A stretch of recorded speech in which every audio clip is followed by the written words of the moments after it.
Hello again. This is Chicago Reacts. My name is Colin, and today I'm going to be watching Napoleon's First Victory Siege of Toulon, 1793, and this is by Epic History TV. And as far as I'm aware, this is the first video or content that I've seen from this channel, this creator. Again, I don't know if this is one person, a group of people, or whatever. But yeah, I'm sure it'll be fascinating. If you haven't already, like, share, and subscribe. The usual stuff, you know. Hopefully, if you're watching this, you're already liked and subscribed and have shared. But do it if you haven't already. Otherwise, I don't know. You and I have some beef. So without further ado, let's find out what Napoleon's First Victory Siege of Toulon is all about. Let's share that screen there first so you can watch as well. TV History March collaboration, supported by our sponsor, Osprey Publishing.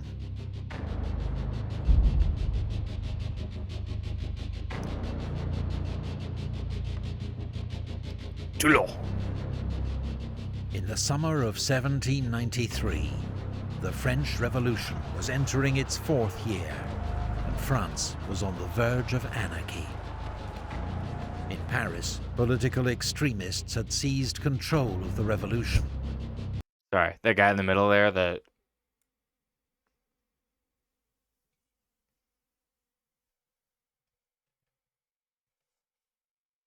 How am I doing? Is that a good representation? Anyway. Who else? Comment below if you also try to make that face. Or maybe it's just me. They guillotined the king and imposed a reign of terror that dealt summary justice to all suspected enemies of the revolution. Hoping to unify the new republic, France's leaders had declared war on the Habsburg Empire. But the conflict quickly widened, and soon France was facing the combined might of Europe's leading powers, determined to stamp out her dangerous political experiment.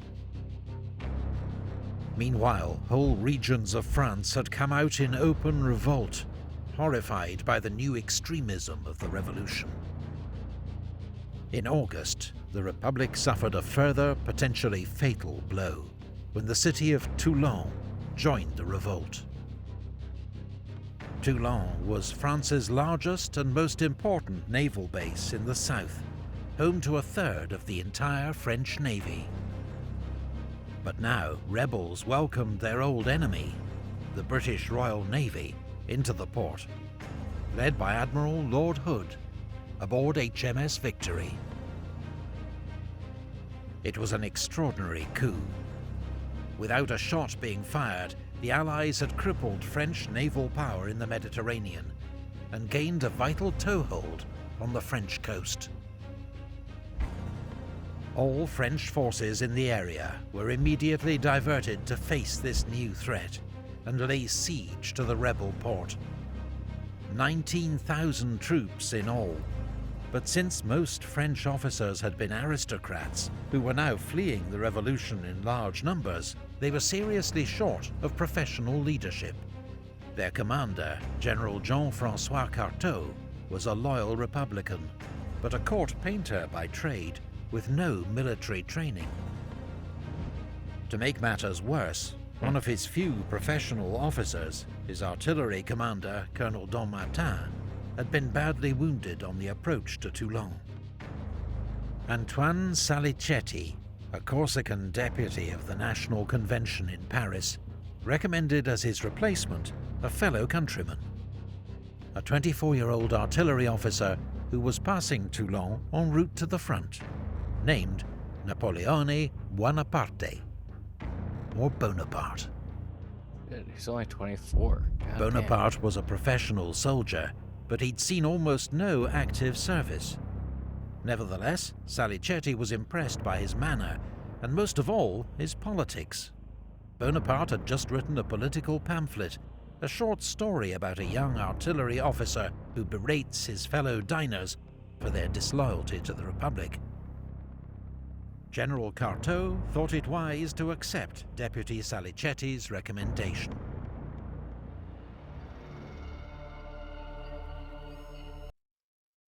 One can remain 24 or, if necessary, 36 hours without eating, but one cannot remain 3 minutes without gunpowder. That was more for me than for you guys. I'm sure you can read on your own, but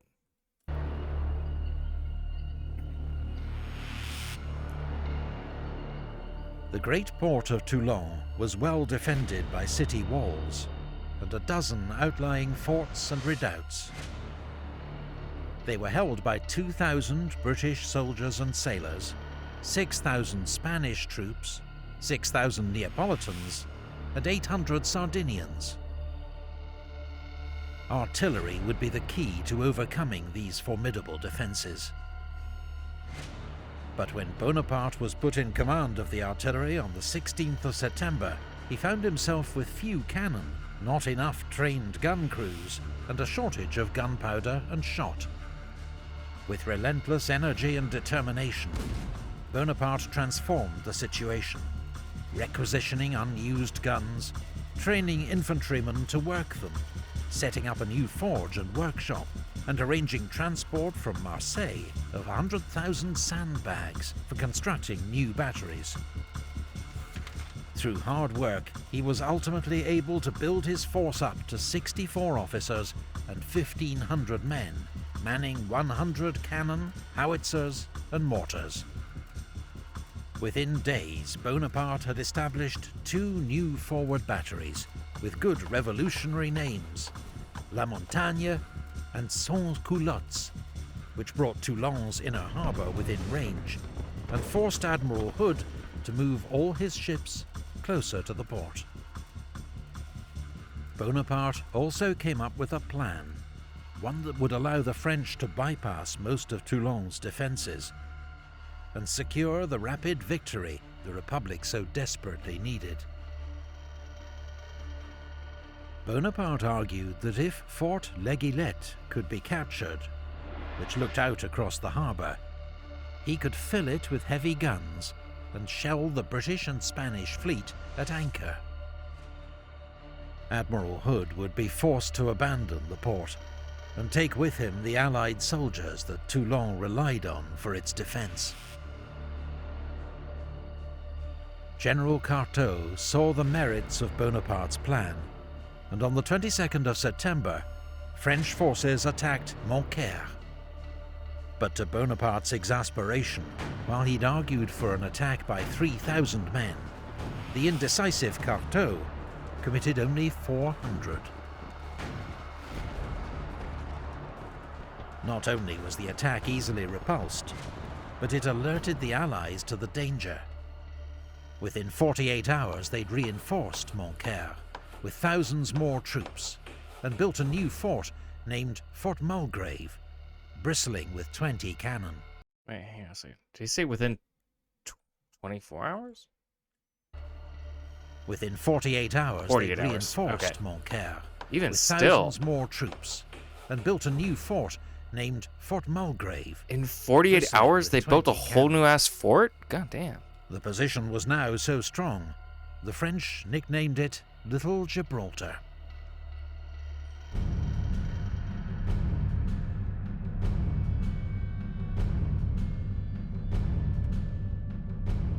Finally, in mid-November, an experienced professional soldier arrived to take command of French forces, General Dugommier.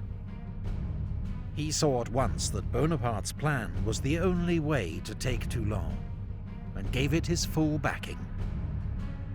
Bonaparte, promoted to major, got to work, overseeing construction of several more batteries in preparation for the decisive assault.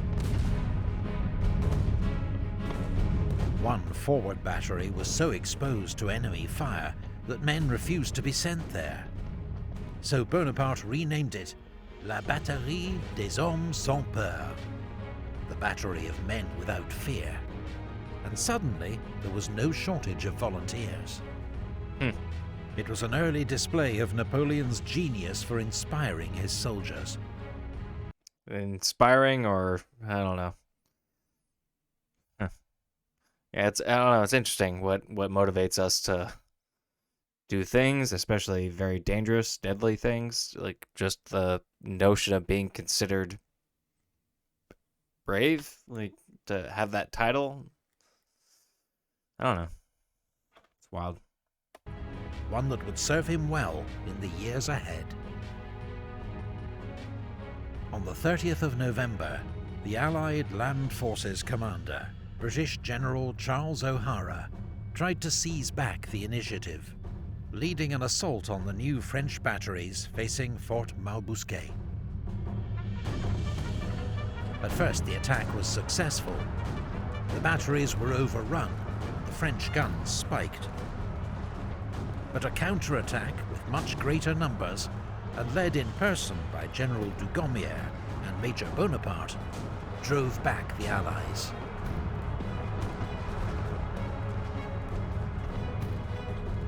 General O'Hara himself was shot through the hand and captured.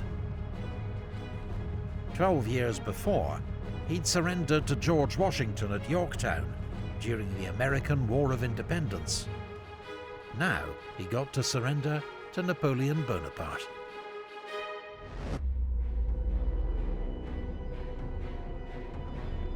Again, not for your purposes, but for mine. I just want to make sure I read this whole thing. It's among those who most distinguished themselves and who gave me most help in rallying the men and leading them forward were Citizen Bonaparte, commandant of the artillery. Okay.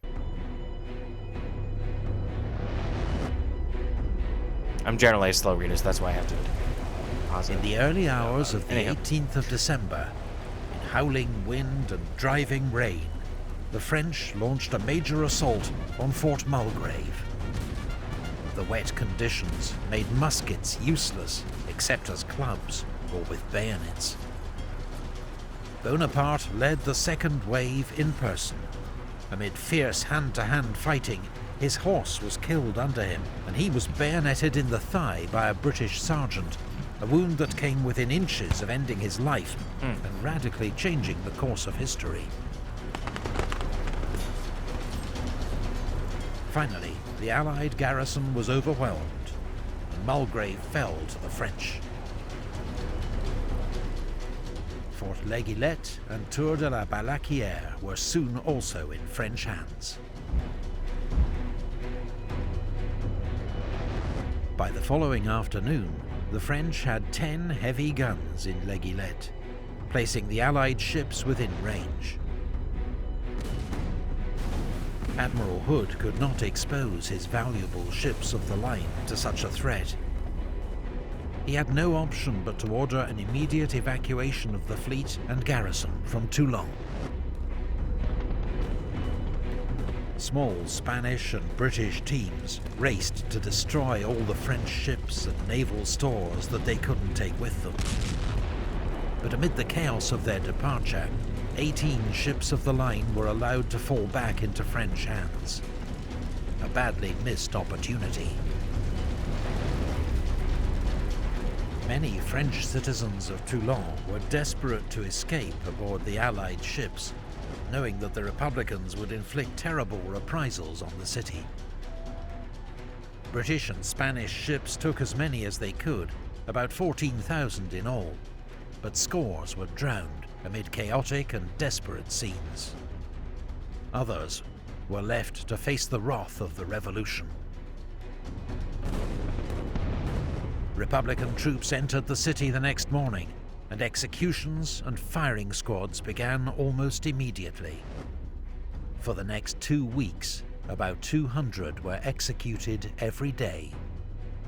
Allied propaganda later blamed Bonaparte for the atrocities, but there's no evidence he was directly involved.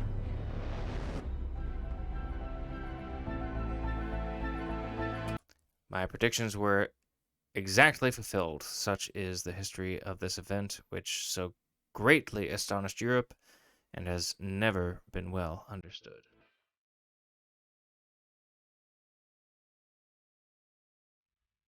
France's young republic was now fighting back on all fronts. And with the fall of Toulon, the Allies had lost a golden opportunity, a chance to stir up further revolt, deal a lasting blow to French naval power, perhaps even overturn the revolution. But instead, the French Republic had weathered one of its greatest storms, in no small part thanks to the remarkable judgment, energy and courage of one 24-year-old artillery officer, now promoted Brigadier General in recognition of his extraordinary service at Toulon. Still so wild. The fact that he was 24 and, I mean, he had served in the military before, but had never had, forgive me if I missed this part, but it sounded like at the beginning that he had never had a leadership role quite like this, that this is his first attempt at that, and he had a major victory on this scale. Yeah, that's mind-blowing. Napoleon Bonaparte had taken his first step on the path to greatness. And for Europe, 21 years of almost constant war awaited. Our sponsor, Osprey Publishing, has nearly 200 titles on the Napoleonic Wars alone, written by specialist historians and covering everything from the history of elite units to tactics, weapons and uniforms. Visit their website to find out more. Thanks to all the brilliant Epic History TV Patreon supporters who make this channel possible, and also to a great new YouTube channel, History. All right, so that was interesting. I apologize if my energy and wherever I was going at the beginning there was a little off. I'd just been seeing a few other videos of a different genre that were a little sillier. Was not expecting quite the shift that this one was. But that was certainly fascinating. I don't know too much about the French Revolution wars and Napoleon and all that stuff, and I mean the one thing I can think of is this is from another movie that took place during that period, but someone made a comment of just like, you know why you don't see anyone wearing the white powdered wigs anymore? Well, it's because they soon found that people wearing them had their heads cut off. It's something like that effect. Anywho, so they were certainly very brutal. Again, I don't know too much about these wars or how involved Napoleon was specifically in that brutality. But man, for 24 years old, I'm 31, and I have not accomplished anywhere near what Napoleon had at 24. So certainly fascinating. Interested to see more from Epic History TV. If you enjoyed this content, be sure to like, share, and subscribe, like I mentioned before, but I got to say it again in case you didn't hear me the first time. But yeah, thanks for watching, and hope to see you guys again next time. And without further ado, here are our patrons that make it all possible.